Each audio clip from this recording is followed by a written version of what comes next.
The joint session will come to order.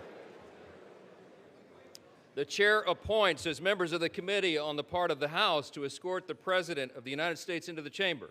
The gentleman from Louisiana, Mr. Scalise. The gentleman from Minnesota, Mr. Emmer. The gentlewoman from Michigan, Mrs. McClain. The gentleman from North Carolina, Mr. Hudson. The gentleman from Pennsylvania, Mr. Reschenthaler. The gentleman from Utah, Mr. Moore. The gentlewoman from Indiana, Mrs. Houchin. The gentleman from Oklahoma, Mr. Hearn. The gentleman from New York, Mr. Jeffries. The gentleman from California, Mr. Aguilar. The gentleman from California, Mr. Liu.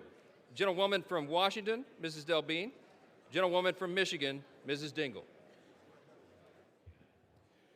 The President of the Senate, at the direction of that body, appoints the following senators as members of the committee on the part of the Senate to escort the President of the United States into the House chamber. The Senator from South Dakota, Mr. Thune. The Senator from Wyoming, Mr. Barrasso. The Senator from Arkansas, Mr. Cotton. The Senator from West Virginia, Mrs. Capito. The Senator from Oklahoma, Mr. Lankford. The Senator from South Carolina, Mr. Scott. The Senator from New York, Mr. Schumer. The Senator from Illinois, Mr. Durbin. And the Senator from Minnesota, Ms. Klobuchar. The members of the escort committee will exit the chamber through the lobby doors.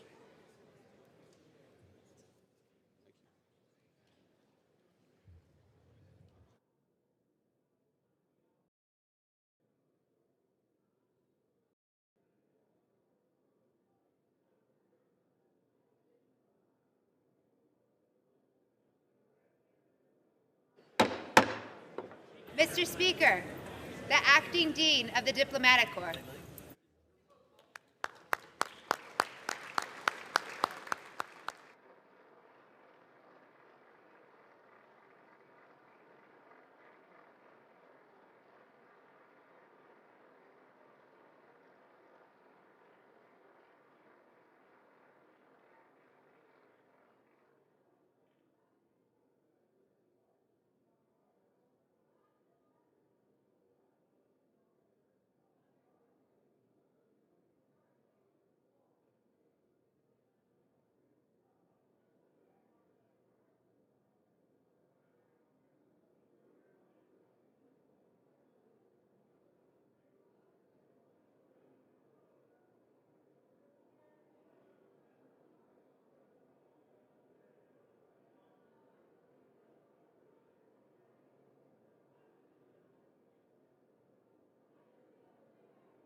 Justices of the Supreme Court.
Mr. Speaker, the President's Cabinet.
Mr. Speaker, the President of the United States.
Members of Congress, I have the high privilege and distinct honor of presenting to you the President of the United States.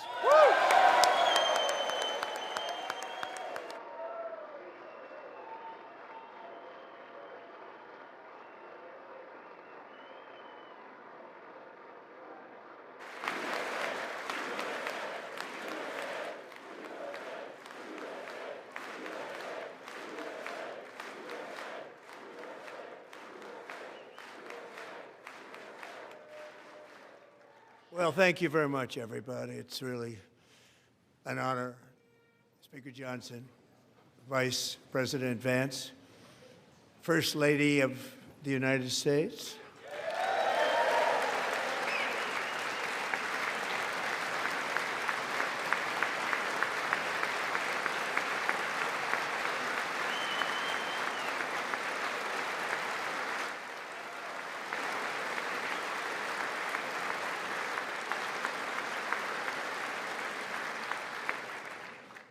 Second Lady of the United States.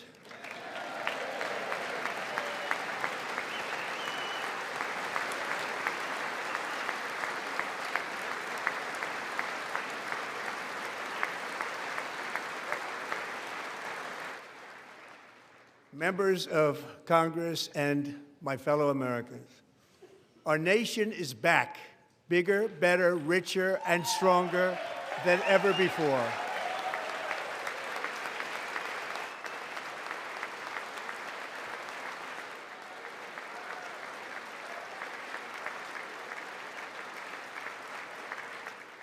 Less than 5 months from now, our country will celebrate an epic milestone in American history, the 250th anniversary of our glorious American independence. This July 4th, we will mark 2.5 centuries of liberty and triumph, progress and freedom in the most incredible and exceptional nation ever to exist on the face of the earth. And you've seen nothing yet. We're going to do better and better and better. This is the golden age of America.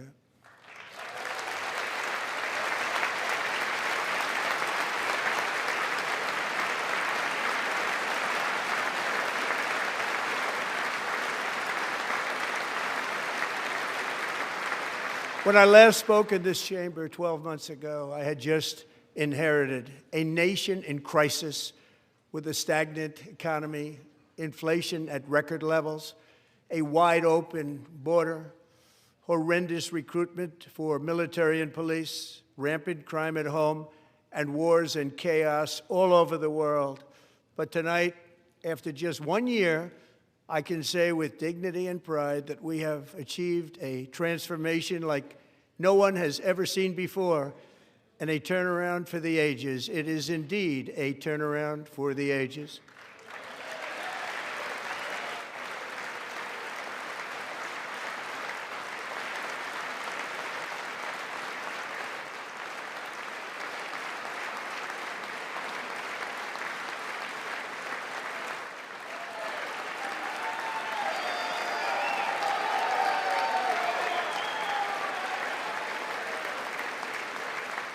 And we will never go back to where we were just a very short time ago. We're not going back.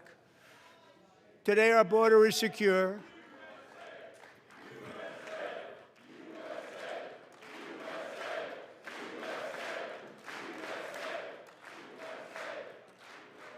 Thank you. Today, our border is secure. Our spirit is restored. Inflation is plummeting. Incomes are rising fast. The roaring economy is roaring like never before, and our enemies are scared, our military and police are stacked, and America is respected again, perhaps like never before.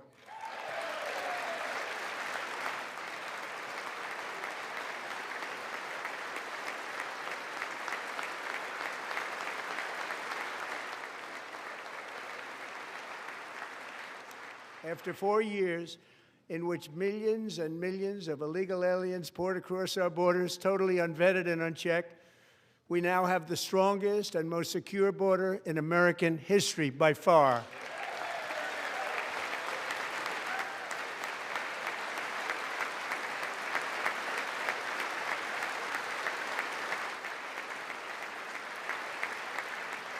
In the past 9 months, 0 illegal aliens have been admitted to the United States.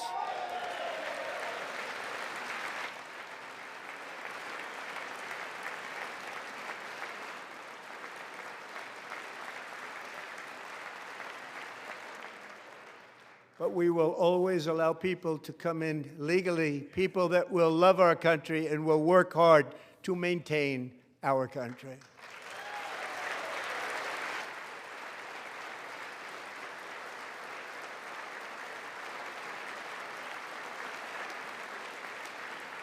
The flow of deadly fentanyl across our border is down by a record 56% in 1 year.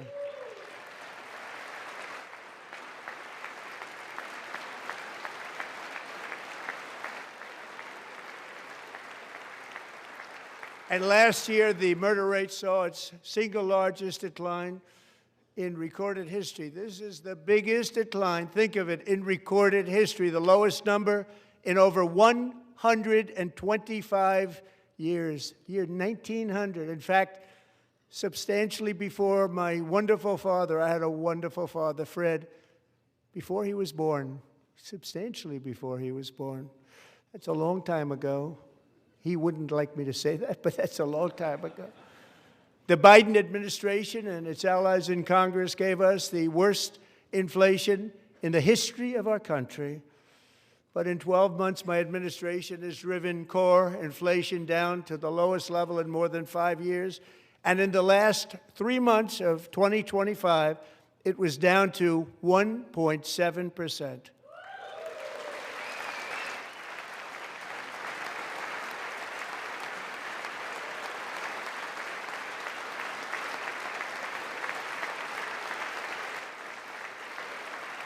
Gasoline, which reached a peak of over $6 a gallon in some states under my predecessor, it was quite honestly a disaster, is now below $2.30 a gallon in most states, and in some places, $1.99 a gallon. And when I visited the great state of Iowa just a few weeks ago, I even saw $1.85 a gallon for gasoline.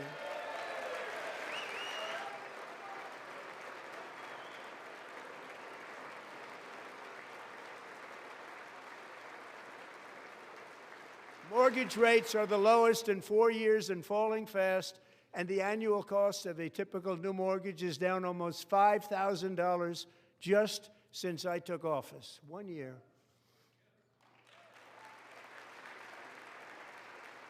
And low interest rates will solve the Biden-created housing problem while at the same time protecting the values of those people who already own a house that really feel rich for the first time in their lives. We want to protect those values. We want to keep those values up. We're going to do both.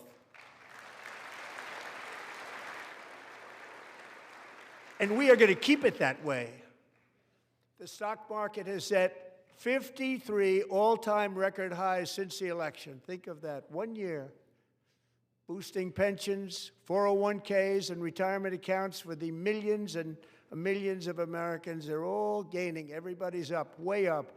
In 4 long years, the last administration got less than $1 trillion in new investment in the United States. And when I say less, substantially less. In 12 months, I secured commitments for more than $18 trillion pouring in from all over the globe.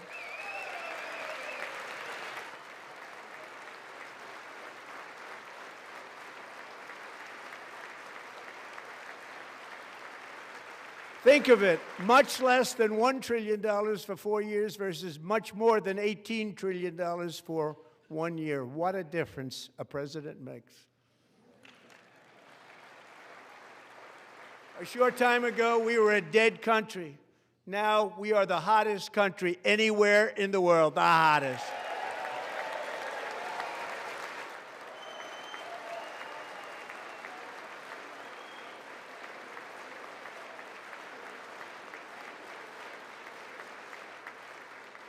As thousands of new businesses are forming and factories, plants, and laboratories are being built, we have added 70,000 new construction jobs in just a very short period of time. It's getting bigger and bigger and stronger.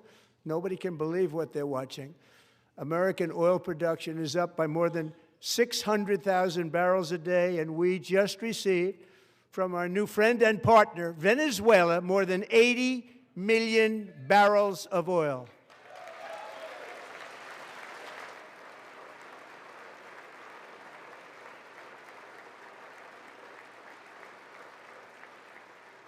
American natural gas production is at an all-time high because I kept my promise to drill, baby, drill.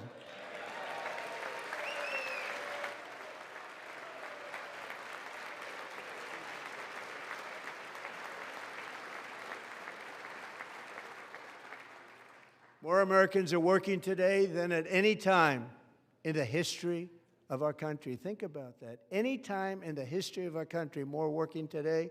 And 100% of all jobs created under my administration have been in the private sector.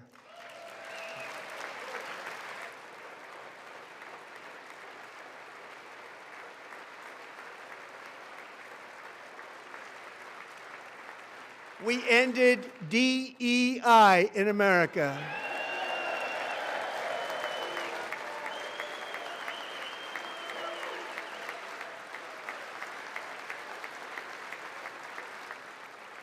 We cut a record number of job-killing regulations, and in 1 year we have lifted 2.4 million Americans, a record, off of food stamps.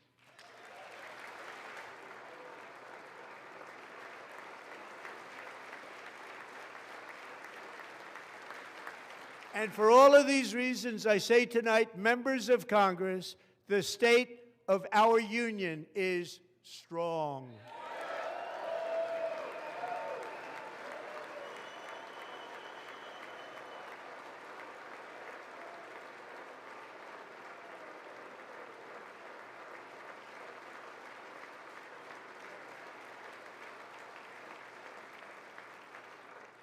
Our country is winning again. In fact, we're winning so much that we really don't know what to do about it. People are asking me, please, please, please, Mr. President, we're winning too much. We can't take it anymore. We're not used to winning in our country. Until you came along, we're just always losing, but now we're winning too much. And I say, no, no, no, you're going to win again. You're going to win big. You're going to win bigger than ever. And to prove that point, here with us tonight is a group of winners who just made the entire nation proud. The men's gold medal Olympic hockey team. Come on in.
Go ahead. They do.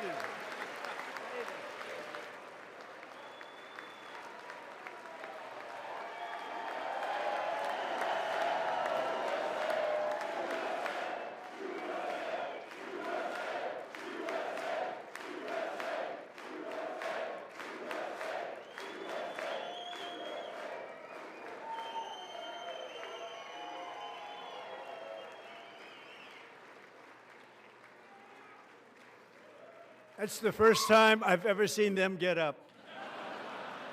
And actually, not all of them did get up. But they beat a fantastic Canadian team in overtime, as everybody saw, as did the American women who will soon be coming to the White House.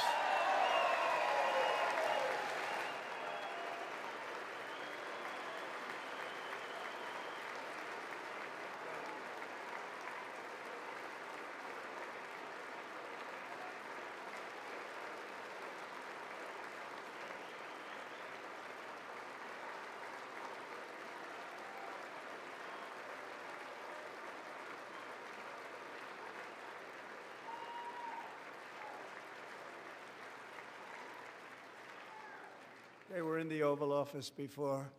And I just want to say a second very big congratulations to Team USA. But I have to say that, and I told them this, and we took a vote of the team. I said, anybody votes no, I'm not doing it. So they stood there, and they weren't about to say no, because I've never seen a goaltender play as well as goalie Connor Hellebuck.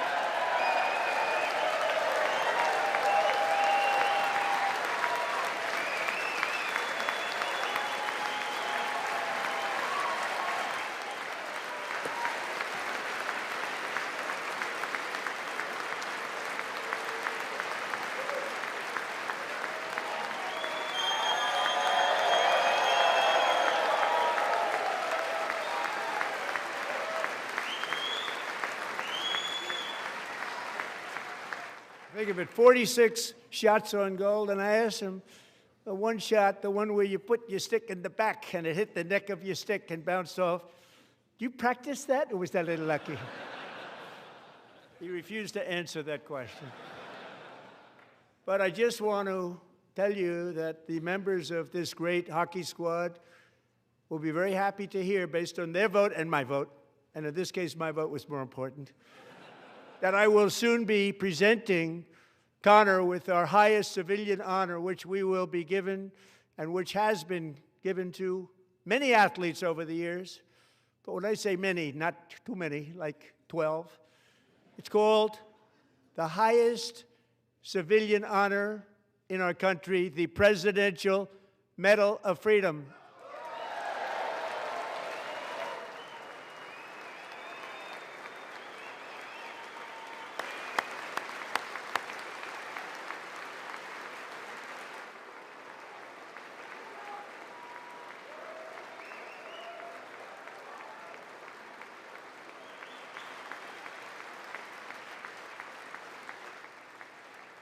Great athletes have gotten that, very great, the best, and I thought he deserved it. And I did take a vote, every single one of them. I said, I'm not giving it if anybody goes no, and every single one of them rapidly put up their hand. So I want to thank you. What a special job you did. What special champions you are. Thank you very much.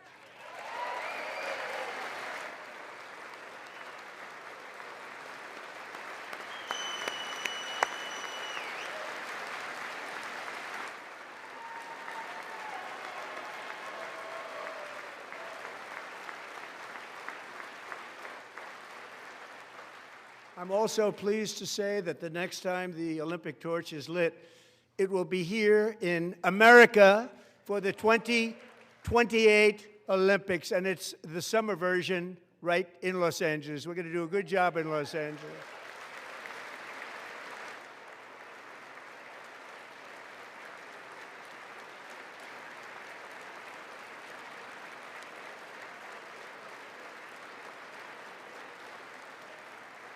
And Los Angeles is going to be safe, just like Washington, D.C. is now one of the safest cities in the country.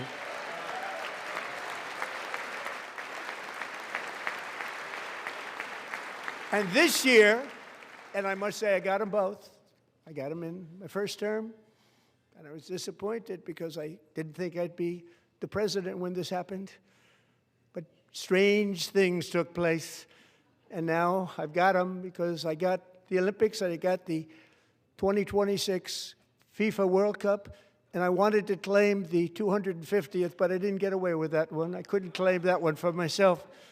But we're getting the World Cup, so we have the World Cup and the Olympics coming, and that is exciting news.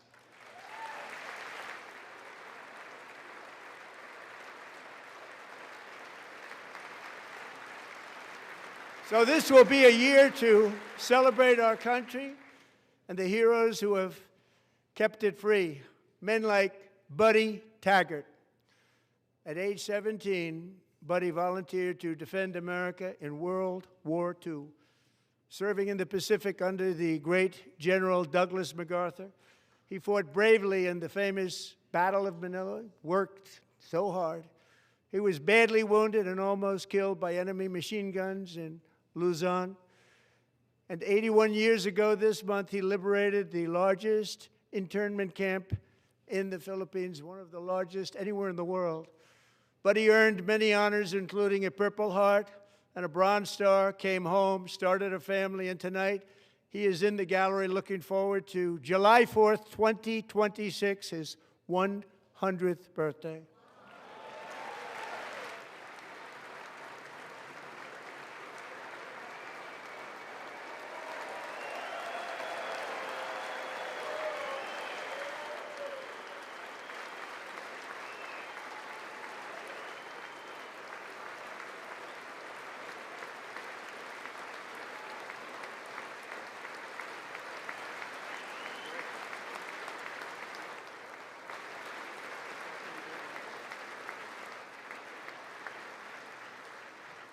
So, buddy, you're a brave man, and we salute you.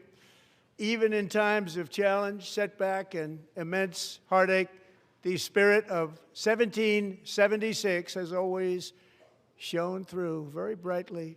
It was July 4th of last year when floodwaters tore through a girls' summer camp in Central Texas, one of the worst things I've ever seen. I was there, rising 26 feet in the matter of minutes, tragically claiming many, many lives. You all remember that one.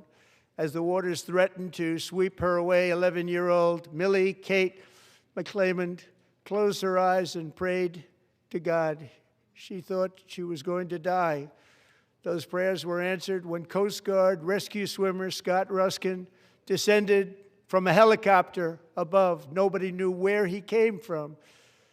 It was Scott's first ever rescue mission, a young guy, but very brave, very, very top, always top in his class. And he lifted not just Millie Kate, but 164 others to safety.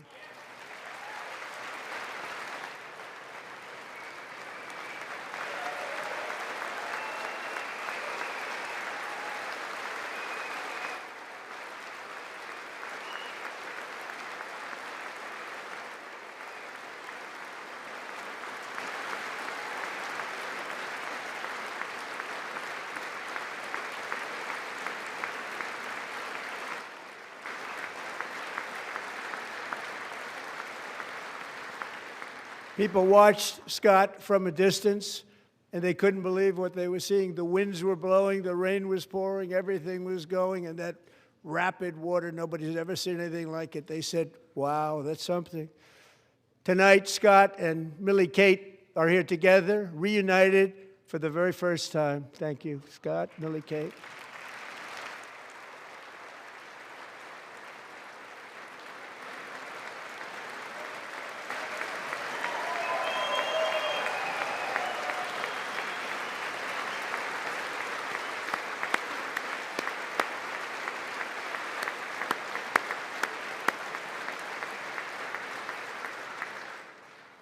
And Petty Officer Ruskin, I'm pleased to inform you that I am now awarding you the Legion of Merit for extraordinary heroism, which is what it was, extraordinary heroism. Thank you.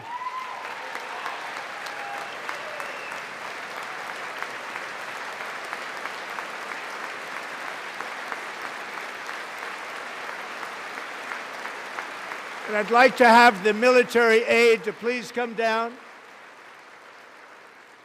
and take care of the service. Military aide, thank you very much.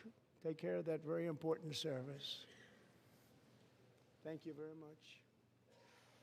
From 1776 to today, every generation of Americans has stepped forward to defend life, liberty, and the pursuit of happiness. And they're really doing it for the next generation.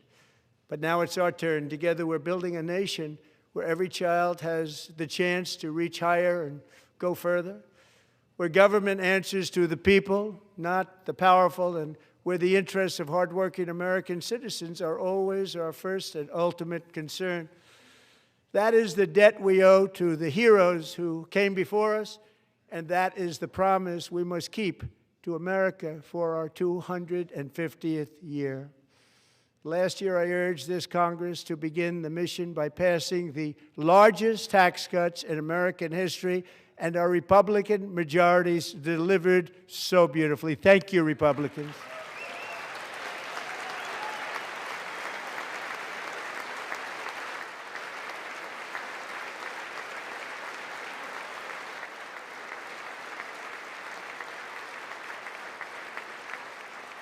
All Democrats, every single one of them, voted against these really important and very necessary massive tax cuts.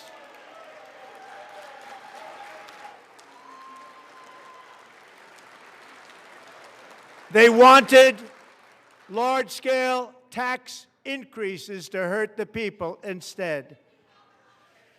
But we held strong, and with the great, big, beautiful bill, we gave you no tax on tips, no tax on overtime, and no tax on Social Security for our great seniors.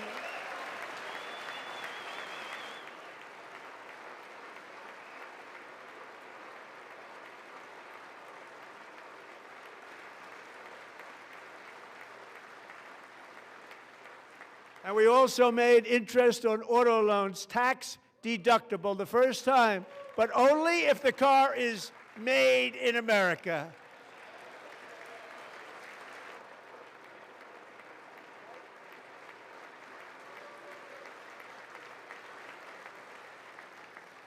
Recently in Pennsylvania, I met Megan Hemhauser, a devoted mom who's homeschools her children, beautiful, 2 children, during the day while waiting tables at night as her husband works overtime operating very heavy equipment. Megan is here this evening, and she's happy to tell you that she is so much richer because with no tax on tips, no tax on overtime, and our expanded child tax credit done again by Republicans, Megan and her husband will take home more than $5,000 extra just for the year, cutting her tax bill in more than half.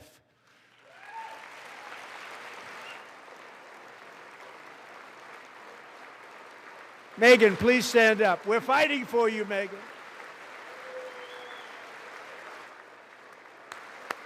Thank you, Megan. Thank you, Megan. We're fighting for you, Megan. Under our bill, parents like Megan can also activate their children's brand new Trump accounts. And I didn't name it. I did not name it. I did not name that.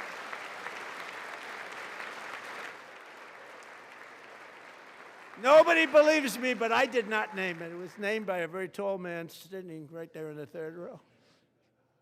Nice man, a good man. Tax-free investment accounts for every American child. This is something that's so special and has taken off and gone through the roof. Millions will be pre-funded courtesy of the U.S. Treasury and private individuals like Michael and Susan Dell, who have donated $6.25 billion to fund the Trump accounts for 25 million American children. They're great people.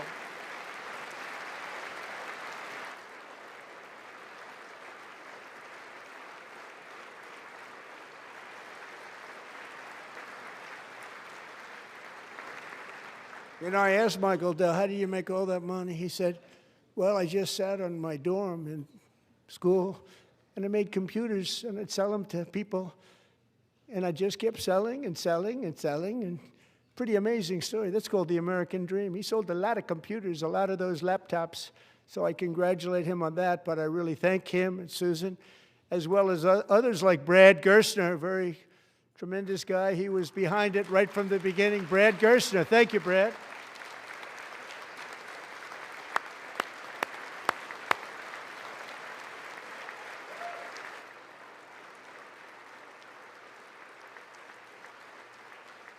So with modest additional contributions, these young people's accounts could grow to over $100,000 or more by the time they turn 18. Think of it. How much money is that for somebody that started with nothing? Over $100,000, could be much more than that. To make this investment in our children's future, go to trumpaccounts.gov, trumpaccounts.gov. And a lot of people are doing it. They're setting every record in the book. It's popular. They knew what it was going to take. I'm so proud of them. I'm so proud of the people that got it started. And now it's just taken off. One of the primary reasons for our country's stunning economic turnaround, the biggest in history, where the Dow Jones broke 50,000 4 years ahead of schedule, and the S&P hit 7,000, where it wasn't supposed to do it for many years, were tariffs. I used these tariffs, took in hundreds of billions of dollars to make great deals for our country, both economically and on a national security basis. Everything was working well. Countries that were ripping us off for decades are now paying us hundreds of billions of dollars. They were ripping us so badly, you all know that. Everybody knows it. Even the Democrats know it. They just don't want to say it. And yet these countries are now happy, and so are we. We made deals. The deals are all done. And they're happy. They're not making money like they used to, but we're making a lot of money. There was no inflation, tremendous growth. And the big story was how Donald Trump called the economy correctly, and 22 Nobel Prize winners in economics didn't. They got it totally wrong. They got it really wrong. And then just 4 days ago, an unfortunate ruling from the United States Supreme Court. It just came down. It came down. Very unfortunate ruling. But the good news is that almost all countries and corporations want to keep the deal that they already made, right, Scott? Knowing that the legal power that I, as president, have to make a new deal could be far worse for them, and therefore they will continue to work along the same successful path that we had negotiated before the Supreme Court's unfortunate involvement. So despite the disappointing ruling, these powerful country-saving, it's saving our country, the kind of money we're taking in, peace-protecting. Many of the wars I settled was because of the threat of tariffs. I wouldn't have been able to settle them without. Will remain in place under fully approved and tested alternative legal statutes. And they have been tested for a long time. They're a little more complex, but they're actually probably better, leading to a solution that will be even stronger than before. Congressional action will not be necessary. It's already time-tested and approved. And as time goes by, I believe the tariffs paid for by foreign countries will, like in the past, substantially replace the modern-day system of income tax, taking a great financial burden off the people that I love.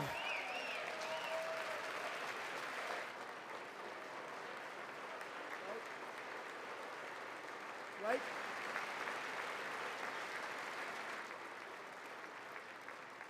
Moving forward, factories, jobs, investment, and trillions of dollars will continue pouring into the United States of America because we finally have a president who puts America first. I put America first. I love America.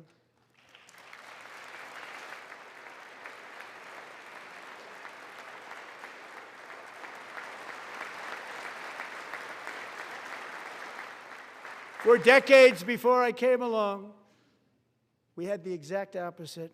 From trade to health care, from energy to immigration, everything was stolen and rigged in order to drain the wealth out of the productive, hardworking people who make our country great, who make our country run. Under Biden and his corrupt partners in Congress and beyond, it reached a breaking point with the Green New scam, open borders for everyone. They poured in by the millions and millions from prisons, from mental institutions. They were murderers, 11,888 murders. They came into our country. You allowed that to happen. And record-setting inflation that cost the typical family $34,000 in just a speck of time. Now the same people in this chamber who voted for those disasters suddenly use the word affordability, a word. They just used it. Somebody gave it to them, knowing full well that they caused and created the increased prices that all of our citizens had to endure. You caused that problem. You caused that problem.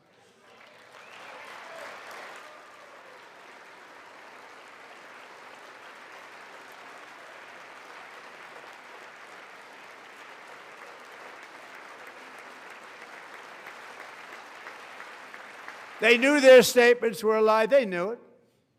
They knew their statements were a dirty, rotten lie. Their policies created the high prices Our policies are rapidly ending them. We are doing really well. Those prices are plummeting downward.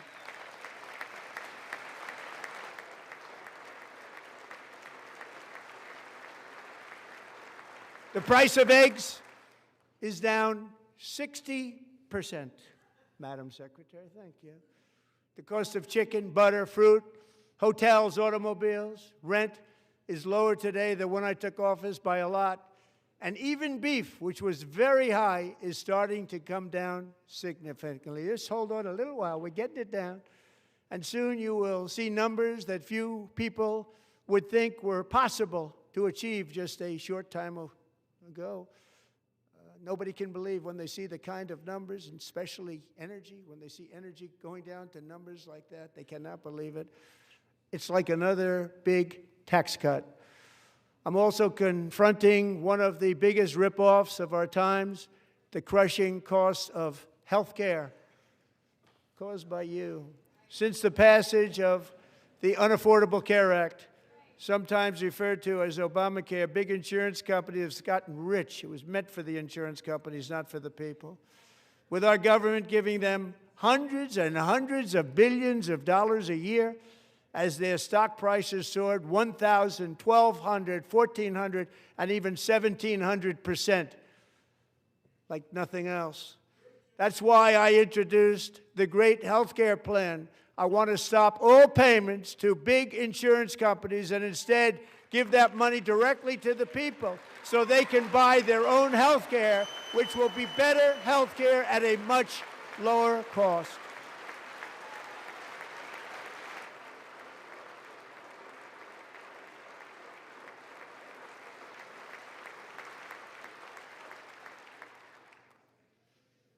In addition, my plan requires maximum price transparency. That's a big deal. Sounds so simple, so big. And I did that in my first term, and the Democrats immediately terminated it with full knowledge that they were doing a very bad thing for the people. Costs were going to go way up, and that's what happened, and now I'm bringing them way down on health care and everything else. I'm also ending the wildly inflated cost of prescription drugs like has never happened before.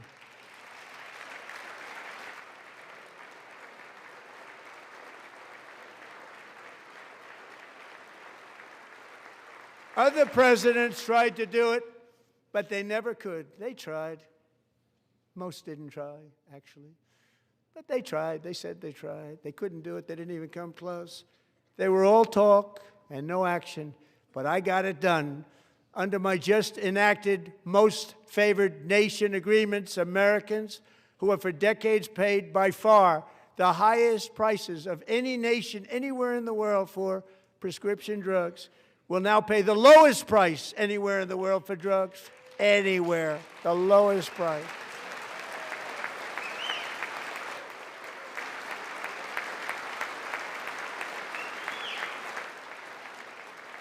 So in my first year of the second term, should be my third term, but strange things happen. I took prescription drugs, a very big part of health care, from the highest price in the entire world to the lowest. That's a big achievement. The result is price differences of 300, 400, 500, 600% and more, all available right now at a new website called TrumpRx.gov. And I didn't name that one either, by the way.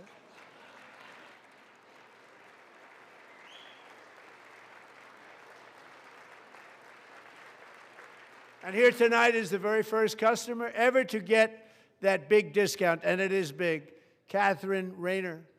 For 5 years, she and her husband have struggled with infertility, and they turned to IVF.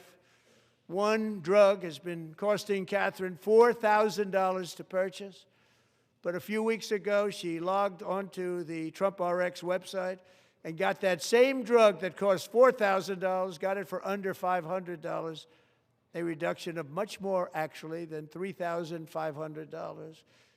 Catherine, we are all praying for you, and you're going to be a great mom.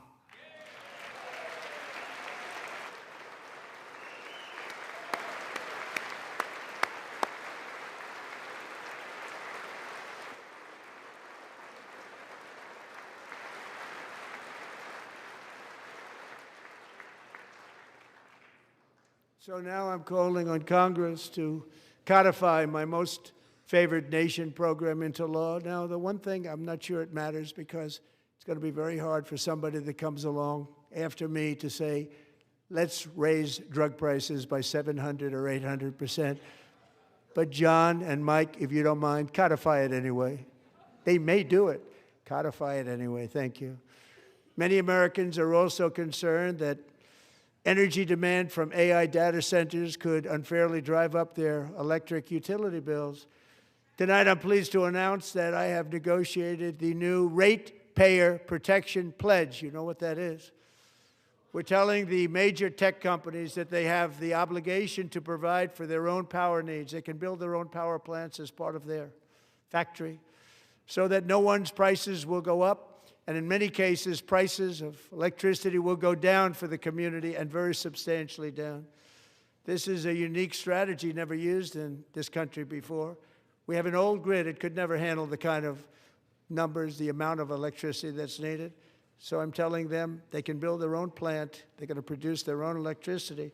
It will ensure the company's ability to get electricity while at the same time lowering prices of electricity for you, and could be very substantial for all of you cities and towns. You're going to see some good things happen over the next number of years. Another pillar of the American dream that has been under attack is home ownership. With us tonight is Rachel Wiggins, a mom of two from Houston. She placed bids on 20 homes and lost all of those bids to gigantic investment firms that bypassed inspection, paid all cash, and turned those houses into rentals, stealing away her American dream. She was devastated. Stories like this are why last month I signed executive order to ban large Wall Street investment firms from buying up in the thousands single-family homes.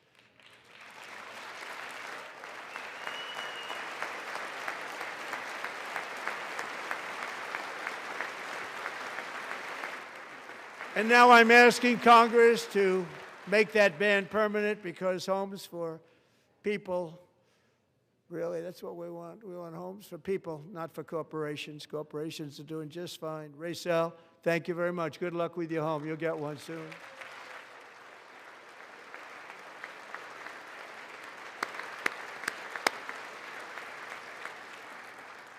We're also working to make it easier for Americans to save for retirement. And under this administration, we will always protect Social Security and Medicare. They are not protecting it for our seniors. We will always protect Social Security, Medicare, Medicaid.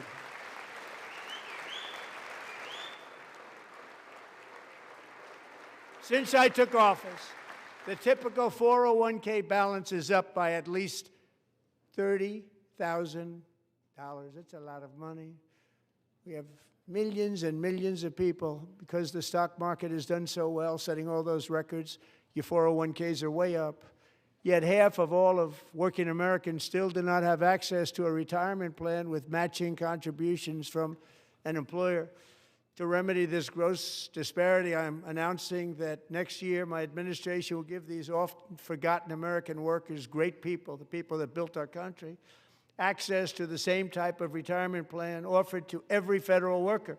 We will match your contribution with up to $1,000 each year. As we ensure that all Americans can profit from a rising stock market, let's also ensure that members of Congress cannot corruptly profit from using insider information.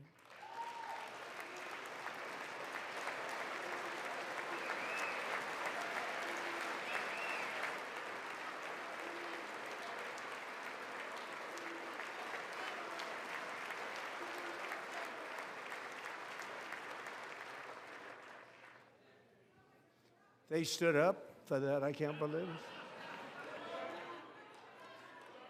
I can't believe it. Did Nancy Pelosi stand up if she's here? Doubt it. Pass the Stop Insider Trading Act without delay.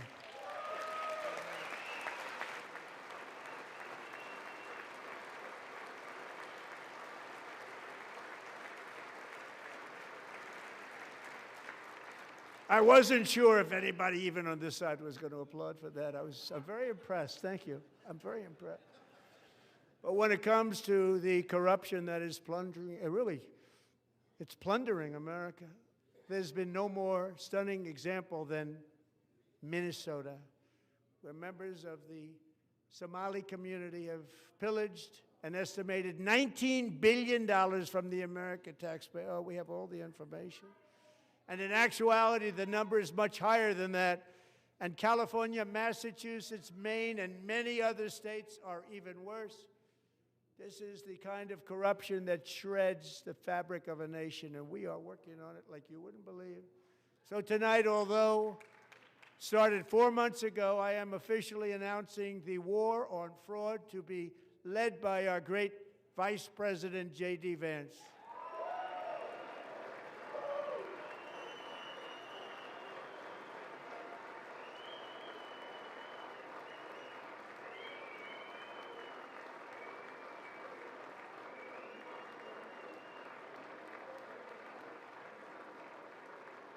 He'll get it done.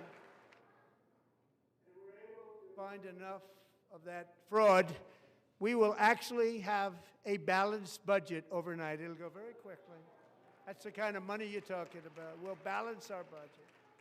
The Somali pirates who ransacked Minnesota remind us that there are large parts of the world where corruption and lawlessness are the norm, not the exception. Importing these cultures through unrestricted immigration and open borders brings those problems right here to the USA. And it is the American people who pay the price in higher medical bills, car insurance rates, rent, taxes, and perhaps most importantly, crime. We will take care of this problem. We're going to take care of this problem. We are not playing games. Delilah.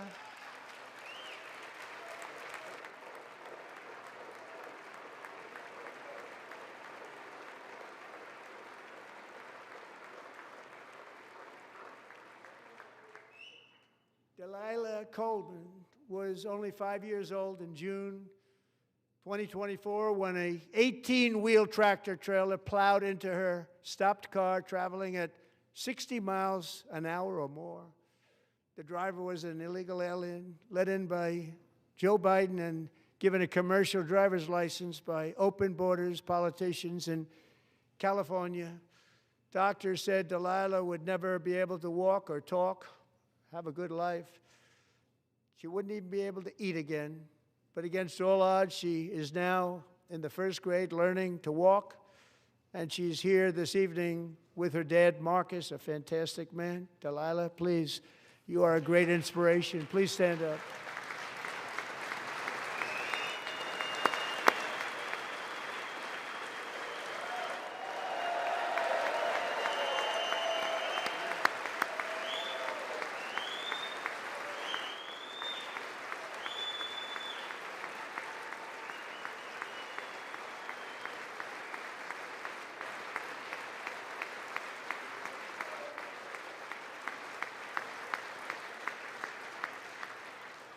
Thank you, Delilah. Many, if not most, illegal aliens do not speak English and cannot read even the most basic road signs as to direction, speed, danger, or location. That's why tonight I'm calling on Congress to pass what we will call the Delilah Law, barring any state from granting commercial driver's licenses to illegal aliens.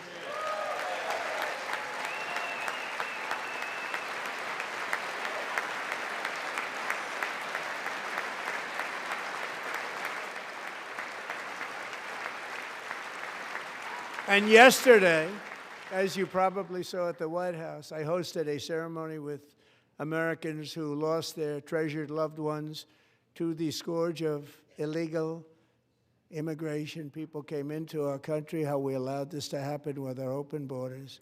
These are the angel moms and families that for decades our government betrayed and our media totally ignored. It was terrible.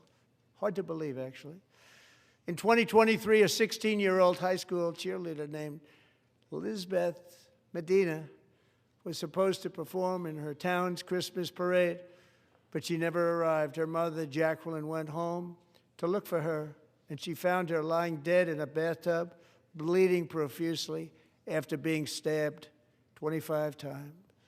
Lizbeth's killer was a previously arrested illegal alien who had broken in and brutally extinguished the brightest light in her family's life, violently and viciously.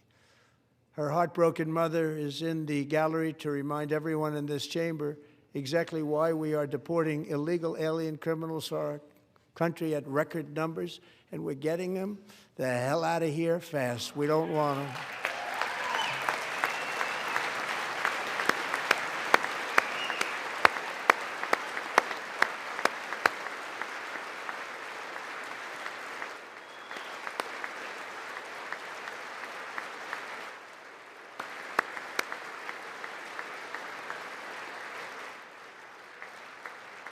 Thank you very much, Jacqueline. Thank you.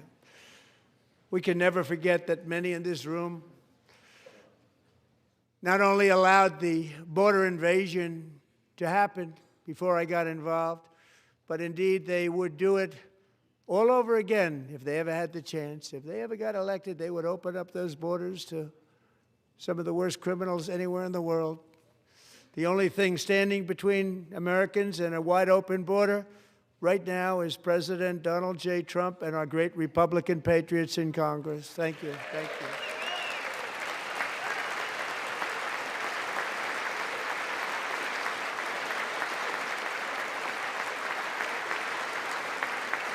As we speak, Democrats in this chamber have cut off all funding for the Department of Homeland Security. It's all cut off. It's all cut off. They have instituted another Democrat shutdown, the first one costing us 2 points on GDP. 2 points we lost on GDP, which probably made them quite happy, actually. Now they have closed the agency responsible for protecting Americans from terrorists and murderers. Tonight I'm demanding the full and immediate restoration of all funding for the border security, homeland security of the United States, and also for helping people clean up their snow. We have no money because of the Democrats, and it would be nice. We'd love to give you a hand at cleaning it up, but you gave no money. Nobody's getting paid. It's a shame. So you have to think about it. We have, in case you didn't know, a pretty large snowstorm out there. One of the great things about the State of the Union is how it gives Americans the chance to see clearly what their representatives really believe. So tonight I'm inviting every legislator to join with my administration in reaffirming a fundamental principle. If you agree with this statement, then stand up and show your support.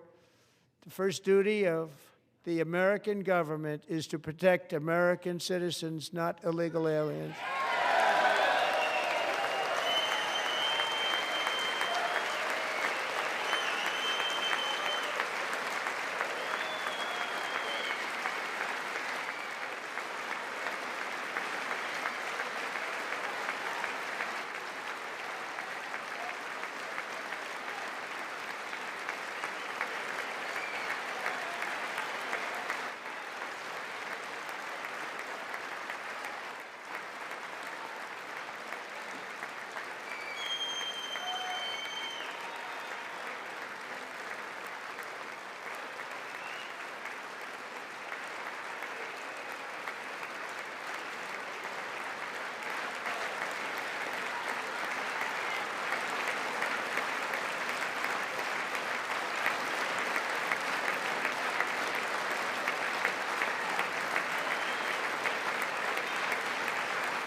Isn't that a shame? You should be ashamed of yourself not standing up.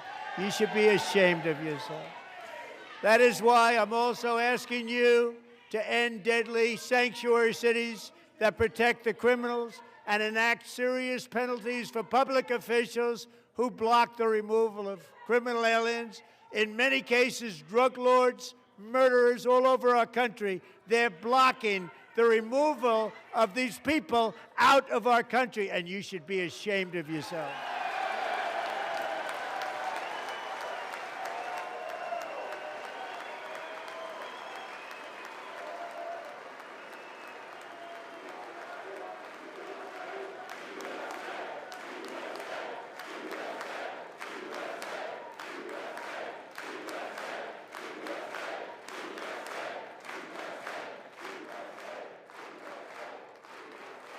And perhaps most importantly, I'm asking you to approve the Save America Act.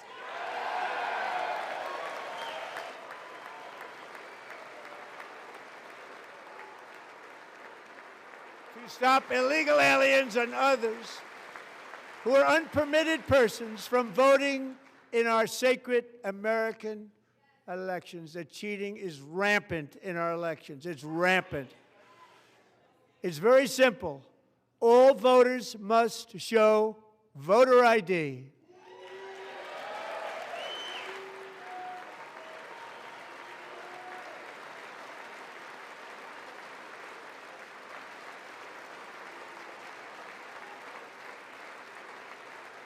All voters must show proof of citizenship in order to vote.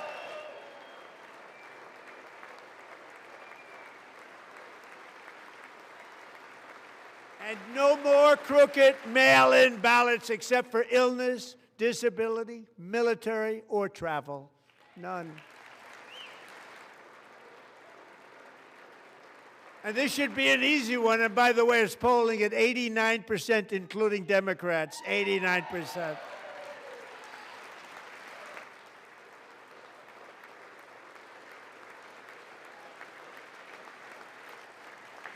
And even the new communist mayor of New York City, I think he's a nice guy, actually. Speak to him a lot. Bad policy, but nice guy. Just said they want people to shovel snow. They got hit hard. Wants them to shovel snow, but if you apply for that job, you need to show 2 original forms of ID and a Social Security card. Yet they don't want identification for the greatest privilege of them all, voting in America. No, it's no good. No good. Both Republicans and Democrats overwhelmingly agree on the policy that we just enunciated. And Congress should unite and enact this common sense, country-saving legislation right now, and it should be before anything else happens.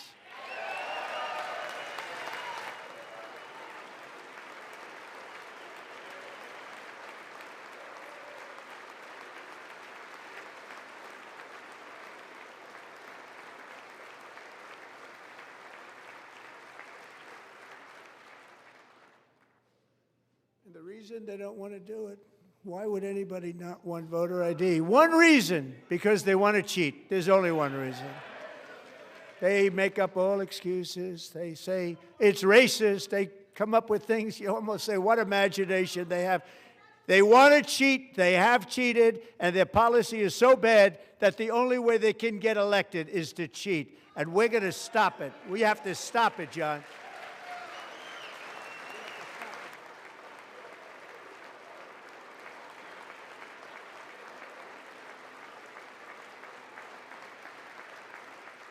And here is one more opportunity to show common sense in government. In the gallery tonight are Sage Blair and her mother, Michelle. In 2021, Sage was 14 when school officials in Virginia sought to socially transition her to a new gender, treating her as a boy and hiding it from her parents. Hard to believe, isn't it? Before long, a confused Sage ran away from home after she was found in a horrific situation in Maryland. A left-wing judge refused to return Sage to her parents because they did not immediately state that their daughter was their son.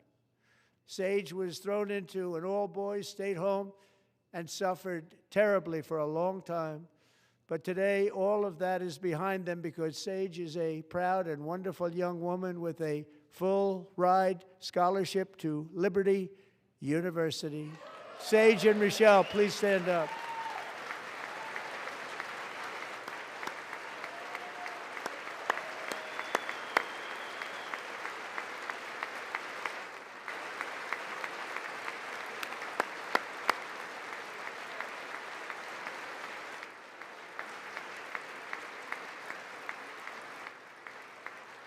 And thank you for your great bravery. And who can believe that we're even speaking about things like this? 15 years ago, if somebody was up here and said that, they'd say, what's wrong with him? But now we have to say it because it's going on all over numerous states without even telling the parents. But surely we can all agree no state can be allowed to rip children from their parents' arms and transition them to a new gender against the parents' will. Who would believe that we're even talking about this? We must ban it, and we must ban it immediately.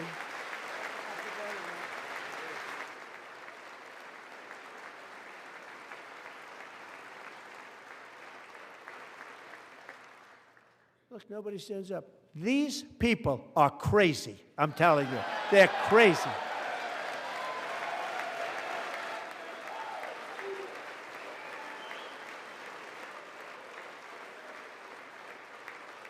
Amazing, incredible. Boy, oh boy. We're lucky we have a country. With people like this, Democrats are destroying our country, but we've stopped it just in the nick of time, didn't we? Huh?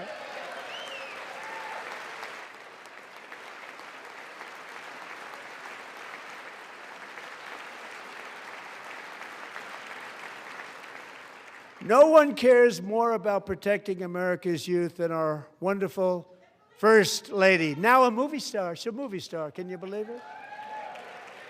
Who would have believed that? Over the past year, she has had an incredible impact championing AI legislation, advancing a landmark executive order on foster care, and helping secure $30 million to launch the Melania Trump Foster Youth to Independence Initiative. It's a tremendous, really a tremendous thing that happened and had a lot of bipartisan support. She gets much better bipartisan support than I do. I get none. She gets a lot. Someday you're going to have to tell me how you did that. And students and educators in every state have joined the First Lady's efforts in the presidential AI challenge, keeping America's next generation positioned to succeed and strongly succeed in the future. Tonight, we welcome two young people whose lives reflect the First Lady's impact, Sierra Burns and Everest Nevermont. Thank you both, and Melania, thank you. I know how hard you worked on it. Thank you very much.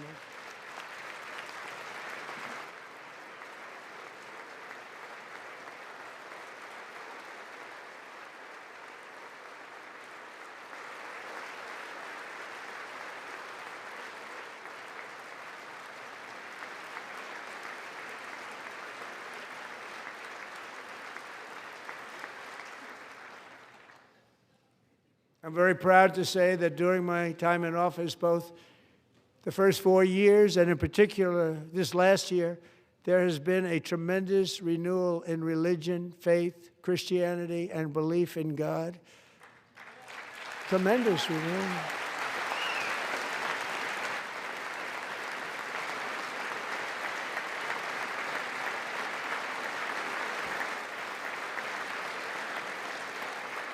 This is especially true among young people, and a big part of that had to do with my great friend, Charlie Kirk, a great guy, great man.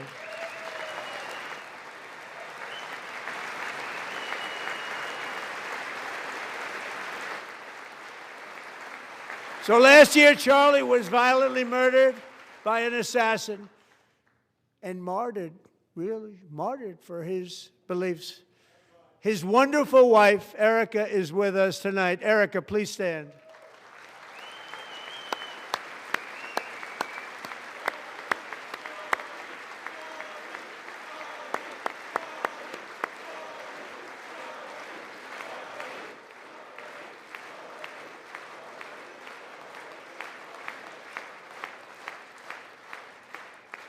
Thank you, Erica. Been through a lot. In Charlie's memory, we must all come together to reaffirm that America is one nation under God, and we must totally reject political violence of any kind.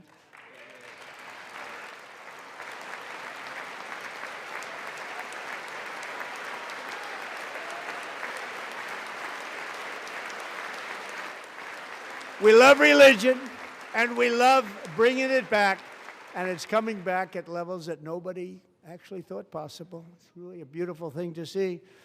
Above all, unleashing America's promise requires keeping our communities safe. We have made incredible strides, yet dangerous repeat offenders continue to be released by pro-crime Democrat politicians again and again. We are honored to be joined tonight by a woman who's been through hell, Anya Zarutska. In 2022, she and her beautiful daughter, so beautiful, what a beautiful young woman, Irina, fled war-torn Ukraine to live with relatives near Charlotte, North Carolina. And by the way, what's going on with Charlotte? Last summer, 23-year-old Irina was riding home on the train when a deranged monster who had been arrested over a dozen times and was released through no cash bail, stood up and viciously slashed a knife through her neck and body. No one will ever forget there were people on that train. No one will ever forget the expression of terror on Irina's face as she looked up at her attacker in the last seconds of her life. She died instantly. She had escaped a brutal war only to be slain by a hardened criminal set free to kill in America, came in through open borders. Mrs. Zarutska, tonight I promise you we will ensure justice for your magnificent daughter, Irina.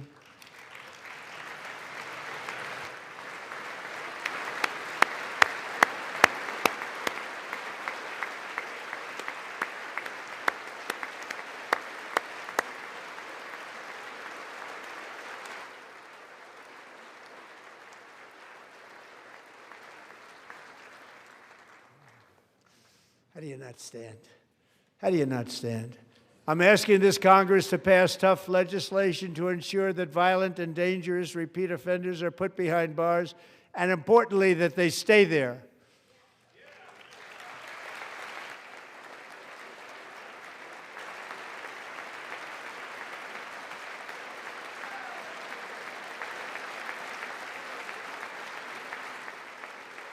Starting last summer, I deployed our National Guard and federal law enforcement to restore law and order to our most dangerous cities, including Memphis, Tennessee, big success, New Orleans, Louisiana, big success, and our nation's capital itself, Washington, D.C., where we have almost no crime anymore in Washington, D.C. How did that happen?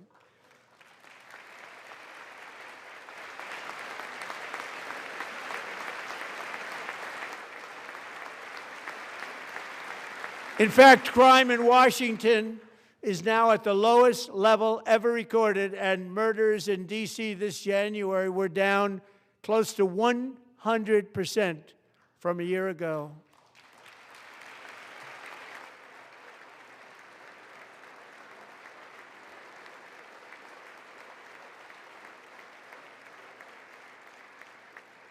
They don't like to hear that.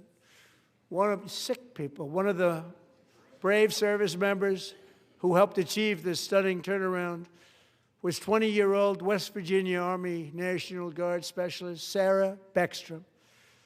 After a 4-month deployment, she voluntarily extended her service, and her rank was going to be lifted. She was doing so well. They were so proud of her.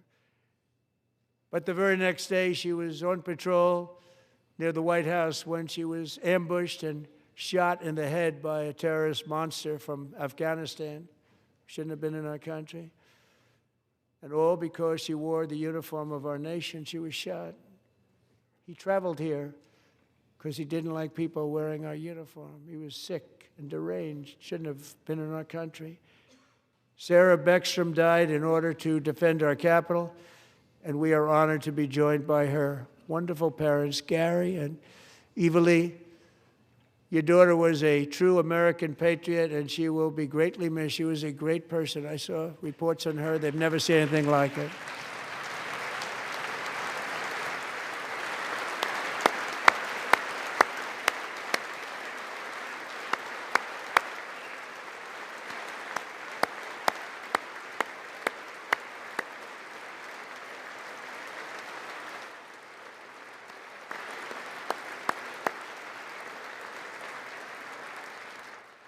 So sorry. Thank you very much. She's a great young lady. I saw reports that were like, perfect. She was perfect. Serving alongside Sarah that day was Staff Sergeant Andrew Wolf. The terrorist shot Andrew in the head, and no one thought he could possibly make it. The two of them, Sarah and Andrew, both shot violently in the head. Neither was expected to make it. They weren't even given a chance, except his wonderful mother, named Melody, who I spoke to the same night, and she was so positive. The doctors thought that Andrew was gone, but his mother said, no, no, Mr. President, Andrew will be fine. He's going to make it. I've never seen anything like it. I mean, he was given almost no chance. She said, I have no doubt, sir, he's going to be okay. This was a conversation that I had with her that night, with her son laying helplessly in bed, blood all over. Everybody is praying, she said, sir, he will be okay. The doctors didn't understand what she was saying, and after looking at the results of the damage done, neither did I. She was so strong and conclusive that even Andrew's great father felt she didn't really understand the gravity of the situation. But she turned out to be right. Right, Melody? She turned out to be right.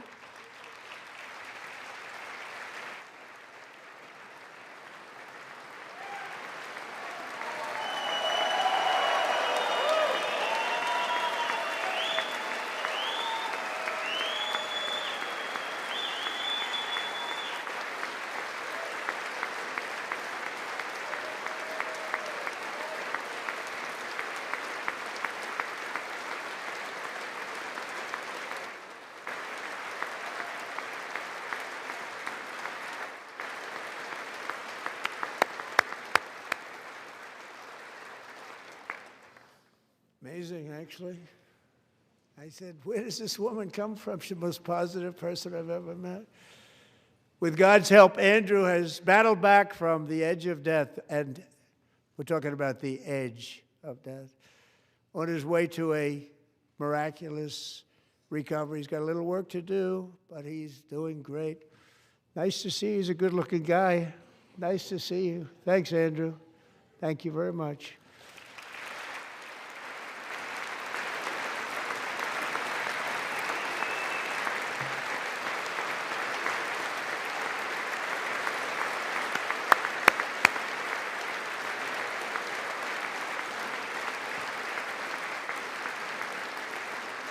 So, Andrew, while you're up, now I'm going to ask a highly respected General James Seward to present Staff Sergeant Andrew Wolf and the great family of Sarah Beckstrom with the award created by our late, great President George Washington himself. It's called the Purple Heart.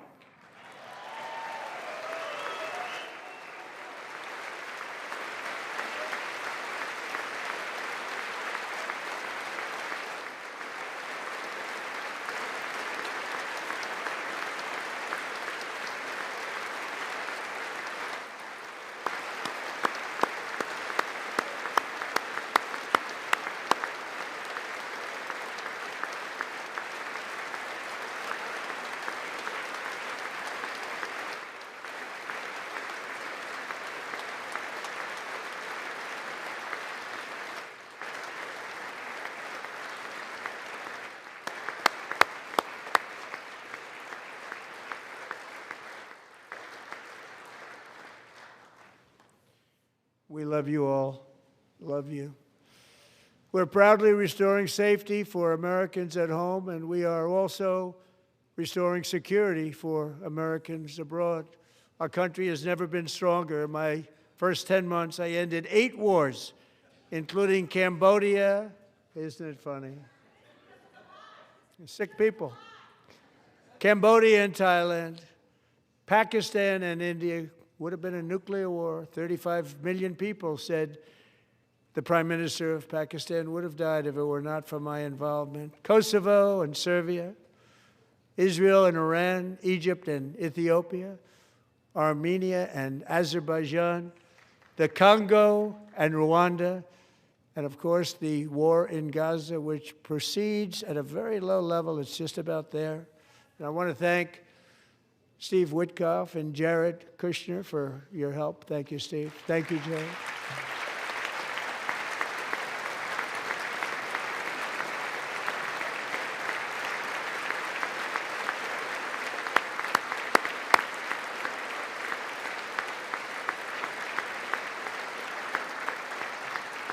And I also want to thank the man they report to, Secretary of State Marco Rubio. Thank you, Marco.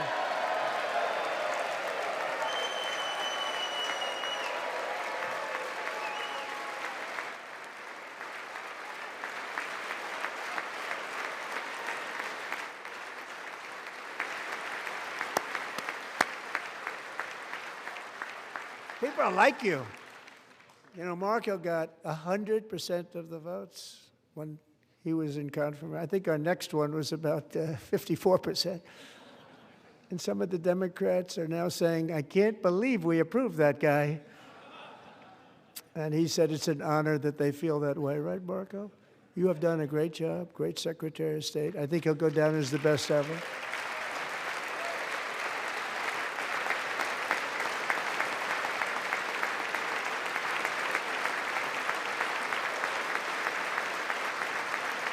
Under the ceasefire I negotiated, every single hostage, both living and dead, has been returned home. Can you believe that?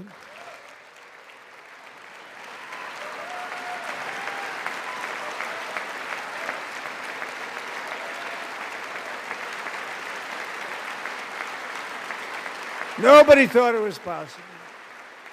Nobody thought that was possible. Both living and dead. And those parents who had a dead son, their boy, they'd always tell me their boy, they wanted him as much as though he were living. It was an amazing period of time. And they came back, and when we got all of the living hostages back, and many, many before them, but I always said those last 20 are going to be very tough, but we got many, many more, hundreds. But I said those last 20 are going to be tough. We got them back. But we only got back 14 or 15 of the dead of the 28. And believe it or not, Hamas worked along with Israel, and they dug and they dug and they dug. It's a tough thing to do, going through bodies all over, passing up 100 bodies sometimes for each one that they found. Tough job. And they finally got it back to 27. And then Steve and Jared, they got it back to 28. They found all 28. Nobody thought that was possible, but we did it. And I remember the family of the 28th. They were so grieved, but they were so happy as it's possible to be. They had their boy back. The mother said, "Sir, we have our boy back."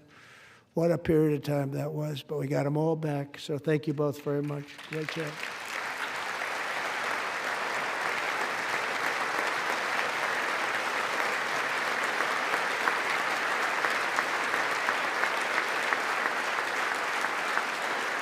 And we're working very hard to end the 9th war, the killing and slaughter between Russia and Ukraine, where 25,000 soldiers are dying each and every month. Think of that, 25,000 soldiers are dying a month.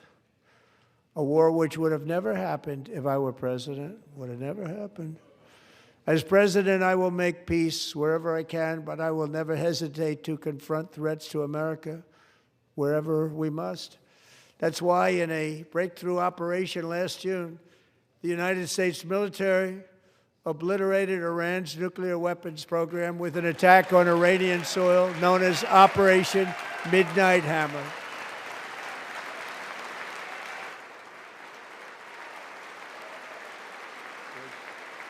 Good.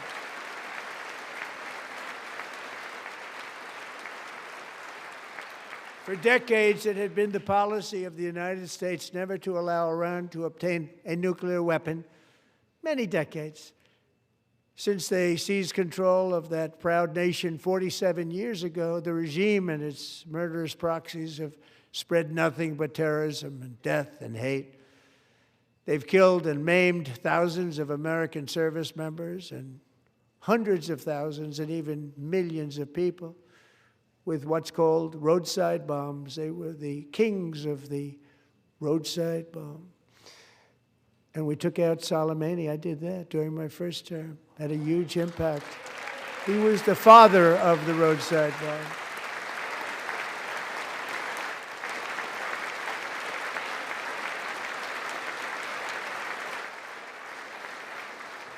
And just over the last couple of months with the protests, they've killed at least, it looks like, 32,000 protesters. 32,000 protesters in their own country.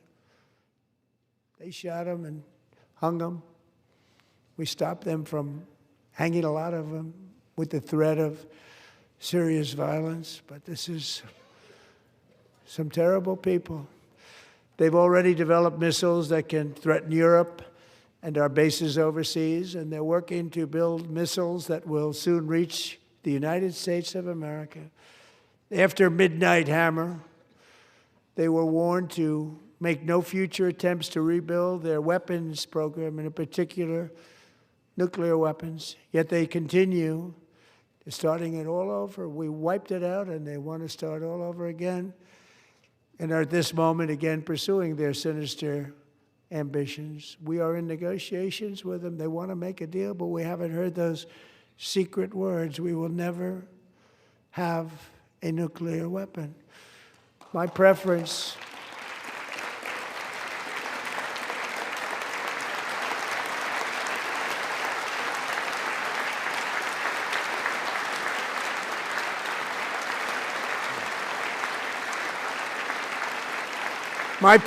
is to solve this problem through diplomacy.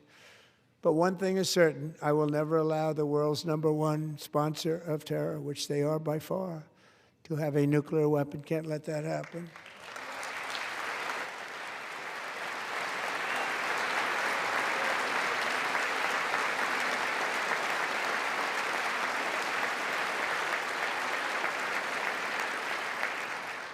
And no nation should ever doubt America's resolve.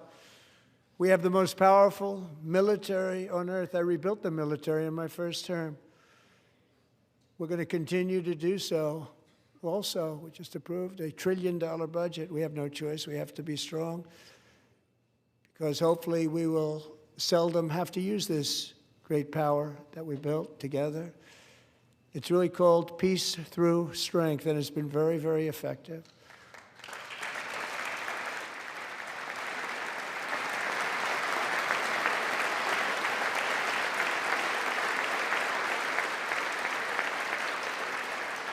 So thanks to Republicans in Congress, we're investing that record number of dollars, have no choice, in the United States Armed Forces. Also creating a lot of jobs, but we're not even doing it for that reason. Because as I said, we have more jobs, more people working today than ever before in the history of our country.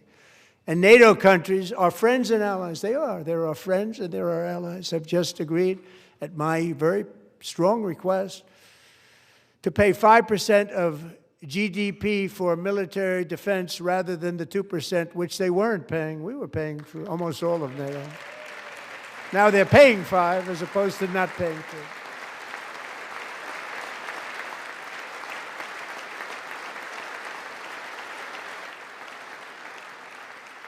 And getting that 5% was something which everyone said would never be done, could not happen. We got it really easily with one meeting. And big difference between 2% that's not paid. We were paying the freight of many of them. Very few were paid up. Now 5%, then they're paid. And everything we send over to Ukraine is sent through NATO, and they pay us in full. They pay us totally in full. Every branch of our armed forces is setting records for recruitment. This is so exciting. and every service member recently.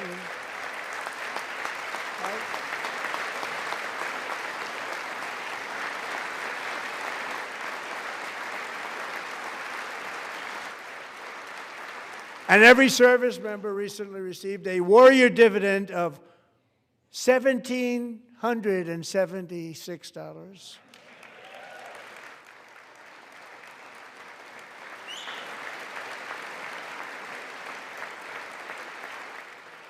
You know, they put it on my desk. We got the money from tariffs and other things, a lot of money we have. We have much more money than people understand.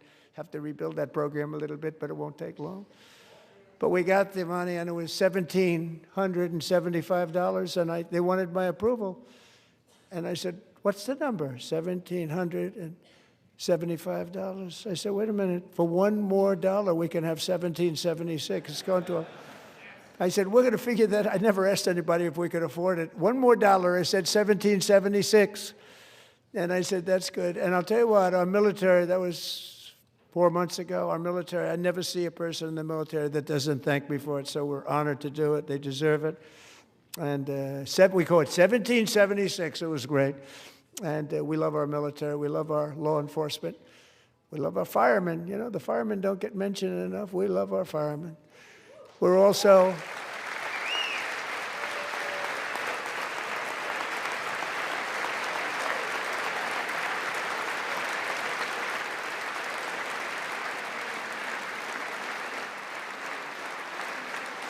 We're also restoring American security and dominance in the Western Hemisphere, acting to secure our national interests and defend our country from violence, drugs, terrorism, and foreign interference. For years, large swaths of territory in our region, including large parts of Mexico, really large parts of Mexico, have been controlled by murderous drug cartels. That's why I designated these cartels as foreign terrorist organizations, and I declared illicit fentanyl as a weapon of mass destruction.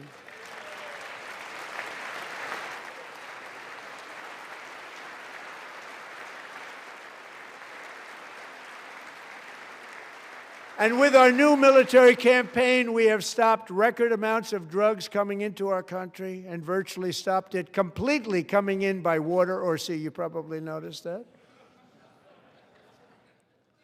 We very seriously damaged their fishing industry also. Nobody wants to go fishing anymore. We've also taken down one of the most sinister cartel kingpins of all. You saw that yesterday. In January,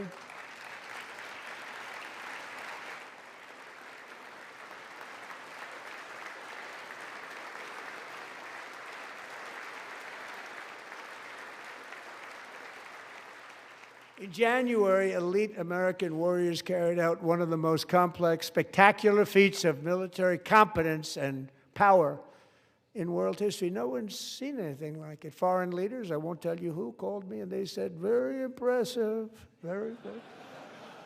They couldn't believe, they all watched. They saw what happened. This is a different fighting force that we had years ago when we fought to tie. You know, it's a great fighting force. I'm so proud of it. Look at Space Force. Space Force is my baby, because we did that. My baby, it's becoming so important.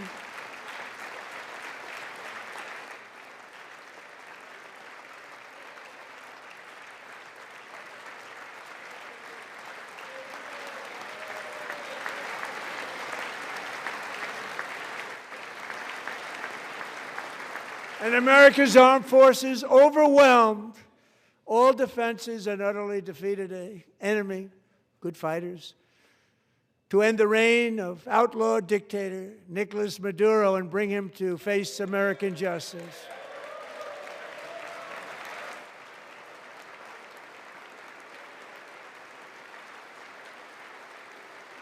And this was an absolutely colossal victory for the security of the United States, and it also opens up a bright new beginning for the people of Venezuela.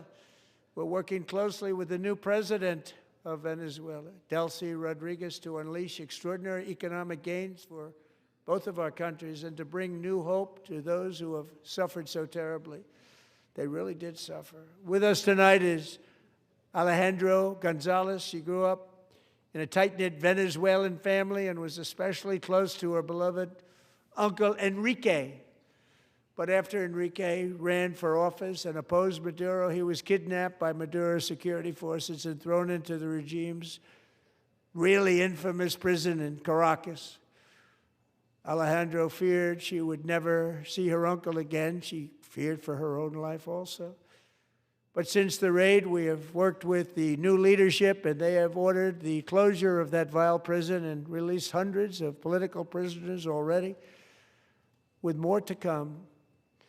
Alejandro, I'm pleased to inform you that not only has your uncle been released, but he is here tonight. We brought him over to celebrate his freedom with you in person.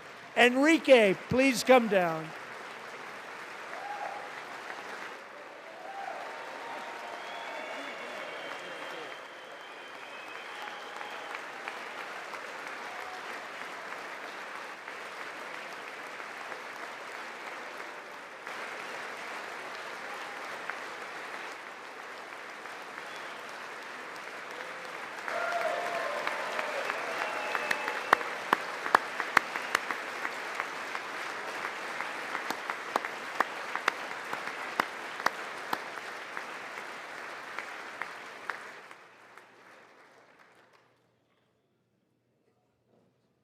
Thank you, Enrique. Have a good time.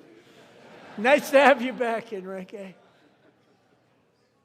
There were many heroes on that January raid to capture Maduro, really great heroes. It was very dangerous. They knew we were coming. They were all set. But the deeds of one warrior that night will live forever in the eternal chronicles of military valor. Chief Warrant Officer 5, Eric Slover, planned the mission and was the flight lead in the cockpit of the first helicopter, a big, beautiful, powerful helicopter. It was a massive Chinook carrying, as you can imagine, many, many American warfighters. Wearing the dog tags his wife Amy had blessed with holy water before he left. She knew it was going to be a rough one. Eric steered the Chinook under the cover of night and descended swiftly upon Maduro's heavily protected military fortress. This was a major military installation, protected by thousands of soldiers and guarded by Russian and Chinese military technology. How did that work out? Not too good. While preparing to land, enemy machine guns fired from every angle, and Eric was hit very badly in the leg and hip, one bullet after another. He absorbed 4 agonizing shots, shredding his leg into numerous pieces. And yet, despite the fact that the use of his legs was vital to successful helicopter flight, legs are the most important part of flying a helicopter, to deliver the many commandos who would capture and detain Maduro was the only thing Eric was thinking about. Then, even as he was gushing blood, which was flowing back down the aisle, helicopter lands at a steep angle. The machine gun stood right in front of him. They were right in front of him, 2 machine gunners who escaped the wrath of the previous planes. Eric maneuvered his helicopter with all of those lives and souls to face the enemy and let his gunners eliminate the threat. Turned the helicopter around so the gunners could take care of business, saving the lives of his fellow warriors from what could have been a catastrophic crash deep in enemy territory. Only after safely landing the helicopter with all the warriors aboard in the exact right spot, which was vital to the mission, we probably would have had to maybe cancel the mission if that didn't happen. Eric told his co-pilot, also wounded but not as gravely, to take over. I'm about ready to pass out. The success of the entire mission and the lives of his fellow warriors hinge on Eric's ability to take the searing pain. It was unbelievable what's happened to his legs of the bullets and keep on flying and landing and People knew what was happening. Everybody in the back of the helicopter knew because they saw the blood pouring down the aisle. Chief Warrant Officer Slover is still recovering from his serious wounds, but I'm thrilled to say that he is here tonight with his wife, Amy. Eric and Amy, come on in.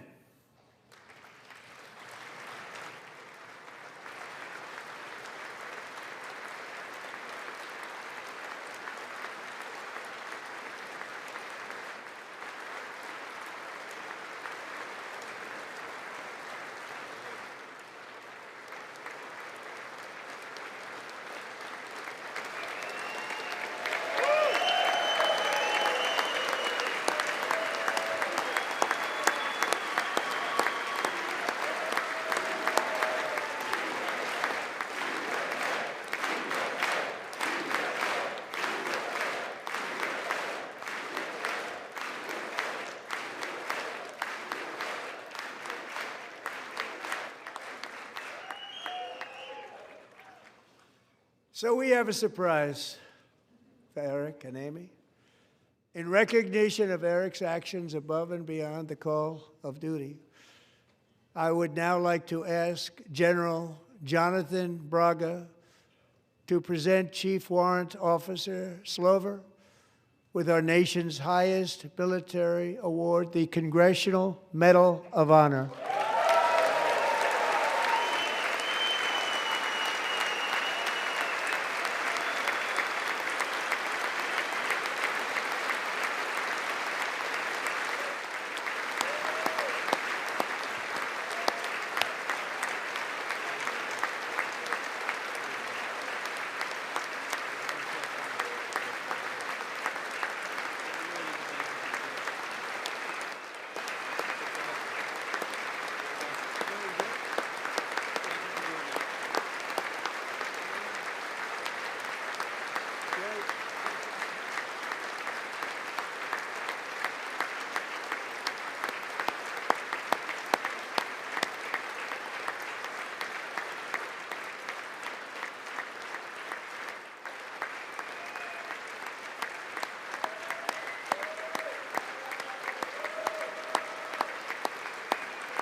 Well, thank you very much, Eric and Amy.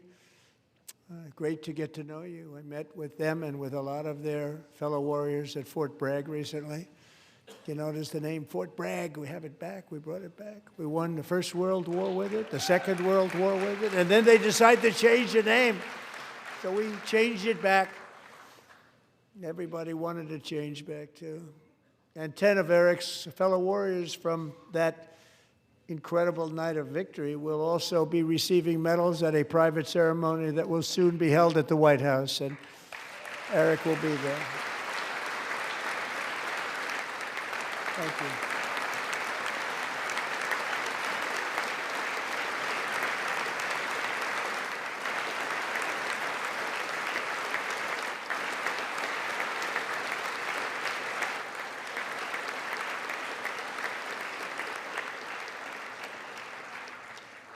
Thank you, Eric. That's a big one.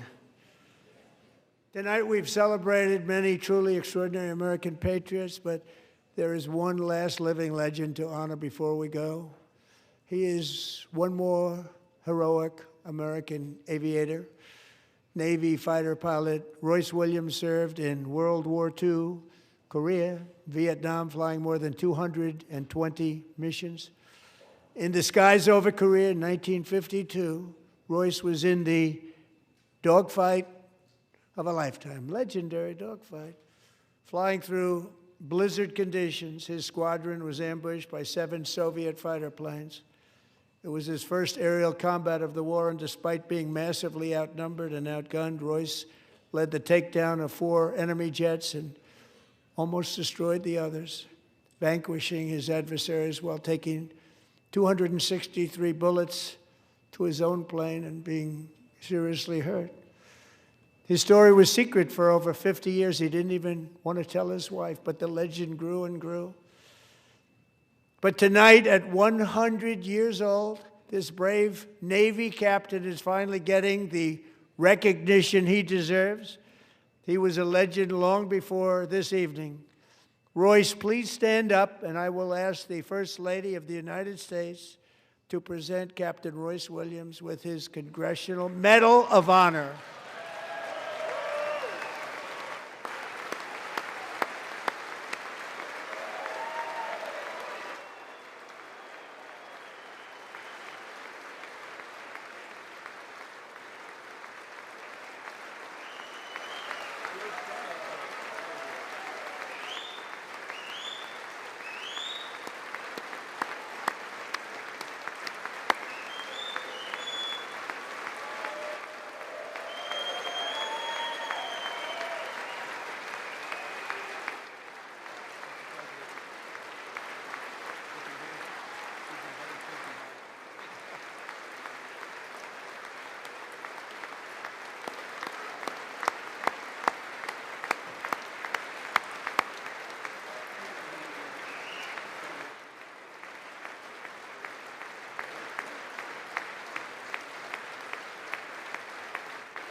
Thank you, Royce, and thank you, Eric.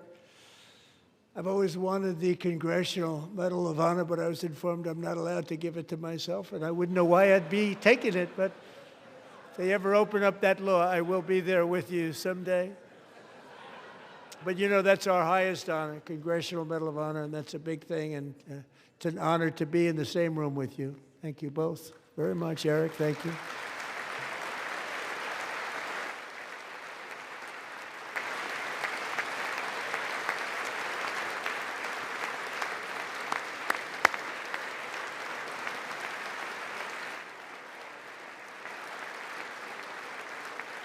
Thank you.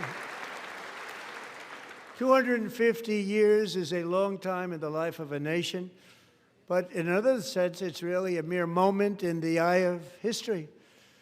Two of the gentlemen we met in the gallery this evening took their first breaths 1 century ago, 100 years before that, on July 4th, 1826, the author of the Declaration of Independence, brilliant, Thomas Jefferson, drew his last breath. Just a single long human lifespan separates the giants who declared and won our independence from the heroes who stand among us tonight. Everything our nation has done, everything we have achieved, has been the work of those few great lifetimes. In those brief chapters, Americans built this nation from 13 humble colonies into the pinnacle of human civilization and human freedom, the strongest, wealthiest, most powerful, most successful nation in all of history. Americans ventured out across the daunting and dangerous continent. We carved paths through an unforgiving wilderness, settled a boundless frontier, and tamed the beautiful but very, very dangerous Wild West. From empty marshes and wide open plains, we raised up the world's greatest cities. Together, we mastered the world's mightiest industries and shattered history's monstrous tyrannies. And we liberated millions from the chains of fascism, communism, oppression, and terror. Americans lifted humanity into the skies on the wings of aluminum and steel, and then we launched mankind into the stars on rockets powered by sheer American will and unyielding American pride. We wired the globe with our ingenuity. We captivated the planet with American culture. And now we are pioneering the next great American breakthroughs that will change the entire world. All of this and so much more is the enduring legacy, unmatched glory of the hardworking patriots who built and defended this country and who still carry the hopes and freedoms on all of humanity's backs. For years they were forgotten, betrayed, and cast aside. But that great betrayal is over, and they will never be forgotten again. Because when the world needs courage, daring, vision, and inspiration, it is still turning to America. And when God needs a nation to work his miracles, he knows exactly who to ask. There is no challenge Americans cannot overcome, no frontier too vast for us to conquer, no dream too bold for us to chase, no horizon too distant for us to claim. For our destiny is written by the hand of providence, and these first 250 years were just the beginning. From the rugged border towns of Texas to the heartland villages of Michigan, from the sun-kissed shores of Florida to the endless fields of the Dakotas, and from the historic streets of Philadelphia to right here in our nation's capital, Washington, D.C., the golden age of America is upon us. The revolution that began in 1776 has not ended. It still continues because the flame of liberty and independence still burns in the heart of every American patriot. And our future will be bigger, better, brighter, bolder, and more glorious than ever before. Thank you, God bless you, and God bless America.